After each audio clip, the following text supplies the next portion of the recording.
भारत बहुत हर्षोल्लास के साथ 80वां स्वतंत्रता दिवस मना रहा था पिछले 15 अगस्त को, और पूरे देश में एक कोने से दूसरे कोने तक देशभक्ति के गीत, देशभक्ति के नारे उन वीर सपूतों को स्मरण करते हुए लोग लगा रहे थे जिन्होंने अपने देश की आज़ादी के लिए, स्वतंत्रता के लिए अपने जीवन की कुर्बानी दी। वहीं दूसरी तरफ एक और दृश्य देखने को मिला कि कांग्रेस पार्टी के मुख्यालय में दिल्ली में कांग्रेस पार्टी के राष्ट्रीय नेता, कांग्रेस पार्टी के अध्यक्ष खड़गे जी, सोनिया गांधी जी, राहुल गांधी जी, उनके साथ और भी कांग्रेस पार्टी के राष्ट्रीय नेता वहां पर उपस्थित थे। वहां तिरंगा झंडा का जो तिरंगे झंडे के नीचे खड़े होकर के जब वंदे मातरम शुरू किया गया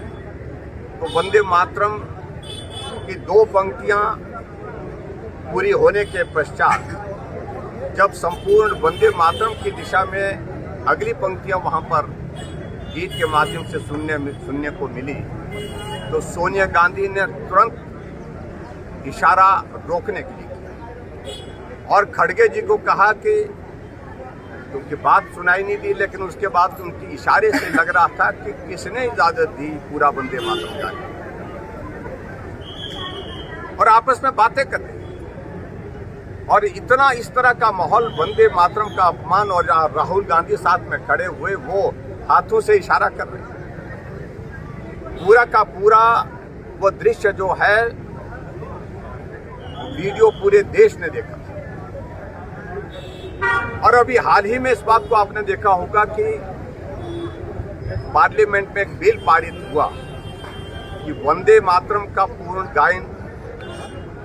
के सिलसिले में आगे बढ़कर के ये भी फैसला किया गया कि जो सजा का प्रावधान नहीं है अभी तक, अगर कोई वंदे मातरम का अपमान करता है तो सजा का प्रावधान उसमें होना चाहिए, क्योंकि देश की आज़ादी का अगर सबसे बड़ा मंत्र था तो ये वंदे मातरम था, वंदे मातरम का नारा। और 80 वर्ष पहले जिस प्रकार से वंदे मातरम को काट छांट करके उस वक्त कांग्रेस वालों ने ऐसी परिस्थिति पैदा कर दी थी, उसका सम्मान फिर से हो और संपूर्ण वंदे मातरम हम गाने का एक परंपरा शुरू करें देश के अंदर, उस दृष्टि से कानून लाया गया। और आप अंदाजा लगा सकते हैं, आप कल्पना कर सकते हैं कि राष्ट्रीय महत्व का दिन, स्वतंत्रता दिवस का अवसर 15 अगस्त का दिन, उस दिन तिरंगे झंडे के नीचे खड़े होकर के वंदे मातरम को पूरा सुनने की कांग्रेस पार्टी में इतनी भी तहजीब नहीं, जिसको मैं कह सकता हूं, इतना भी धैर्य नहीं कि उसको पूरा सुन सके। उसको रोकने का प्रयत्न किया गया और वहां वंदे मातरम का एक तरह का अपमान हुआ। और इसलिए हमने कहा कि अगर भारत में रहना होगा वंदे मातरम गाना होगा। अगर भारत के वंदे मातरम के कार्य, भारत को वंदे मातरम के इस नारे के साथ स्वतंत्रता मिली तो सर्वोच्च सम्मान जो है उस भावना को देने की आवश्यकता है, जिस बात को लेकर के आज हम यहाँ पर इकट्ठा हुए हैं कि जो कांग्रेस के नेताओं ने किया है उसका विरोध करना चाहिए। वंदे मातरम का अपमान इस देश के अंदर सहन नहीं होगा, किसी भी तरह से सहन नहीं किया जाएगा। इसलिए भारतीय जनता पार्टी ने पूरे देश में कांग्रेस के मुख्यालय में जाकर के कांग्रेस पार्टी के दफ्तर के सामने वंदे मातरम गाने का फैसला किया और कैंडल मार्च करके उनको भगवान सद्बुद्धि दे, अक्ल दे, इस बात के लिए, अपनी बात कहने के लिए हम यहाँ मंडी के अंदर भी यहाँ पर कांग्रेस के कार्यालय के सामने यहाँ पर चौटा के मैदान में खड़े हुए हैं। और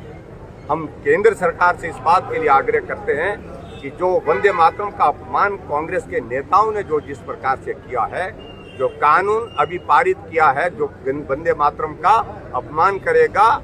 उसके खिलाफ कानूनी कार्रवाई होगी, तो इनके खिलाफ भी कानूनी कार्रवाई होनी चाहिए। Thank you.